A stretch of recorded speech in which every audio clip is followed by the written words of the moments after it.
Good morning, I'm Sharaad Kuttan and welcome to BFM's Morning Headlines. It's the 30th of January, it's Chinese New Year Eve. So, 恭喜发财, 新年快乐 to everybody out there.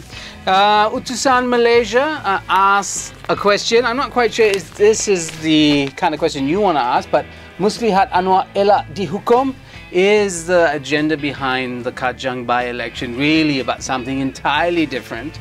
That's what Utusan is suggesting. It's about sodomy trial 2 and blah blah blah, it goes on. But it's a question that I guess people are asking in all other papers, and some of them are much more sensibly framed around the question of whether this is all about Anwar, or is it about PKR and factionalism within the party, or is it about the Pakatan Rakyat's Putrajaya bid for the next general election. The other thing, of course, is this happy picture. You see a lot of happy shoppers, and that's a story we want to come to later on. Now, Sina Harian asks also why Kajang, that's front page of their papers. Also, the story there, we've talked about this issue here. It talks about Tahalluf Siyasi. Now, that's that phrase that means cooperation by an Islamic party with non-Islamic parties. How do you deal with that partnership? And the headline there is Pas Dikhianati, which means past betrayed. That was of course in quotes. The Star has its own skepticism firmly on its sleeve. There it is, just not buying it.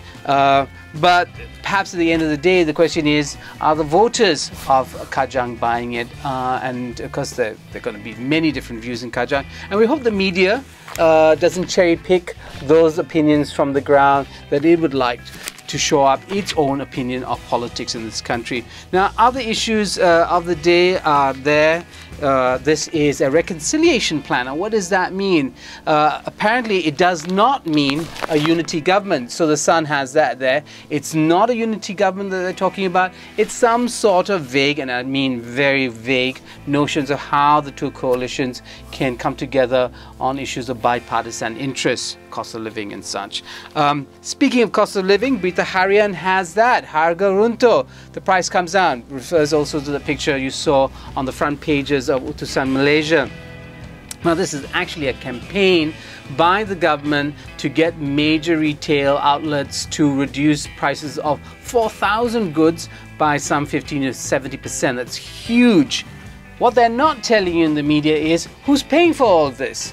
Are they cutting the profits of retailers has the government said, you must reduce your prices and you must bear the burden of it? Or is there something else going on? Are they providing subsidies to retailers? We don't know.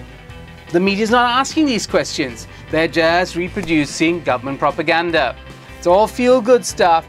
At the end of the day, you're either paying for it directly or you're paying for it indirectly, or if you're lucky, somebody else is paying for it. But we don't know yet. Other happy news, no special Sharia cops. So the big plans for religious policing seem to be on hold. But for how long, we don't know. Now, Harian Metro has a tragic story of a man dragged 43 kilometers. He was involved in an accident with a trailer. His motorcycle and his body was dragged for 43 kilometers. He had completely disintegrated by the end of that.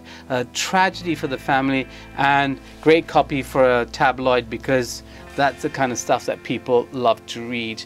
Now, here a bit of self-promotion for Harian Metro. They have stats on newspapers in the Malay language and how they're doing. Harian Metro is the highest with 431,000 and more circulation. They sell that many papers every day.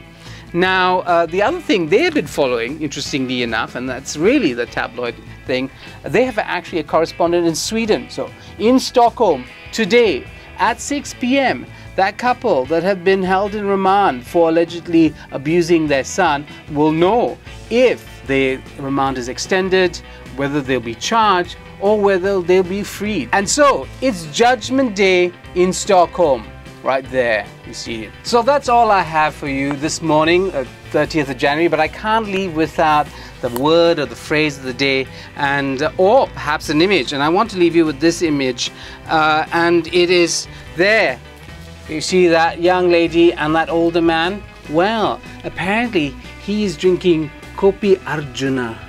And abang lebih bertenaga dengan produk yang terlajak ini. So the phrase of the day is abang bertenaga. Abang bertenaga. There you have it. One more time. You really got to catch this. She's so young and he's so old. That's all I have for you today. I'm Sharaad Kuttan on the eve of Chinese New Year. 恭喜恭喜，新年快乐！BFM 89.9.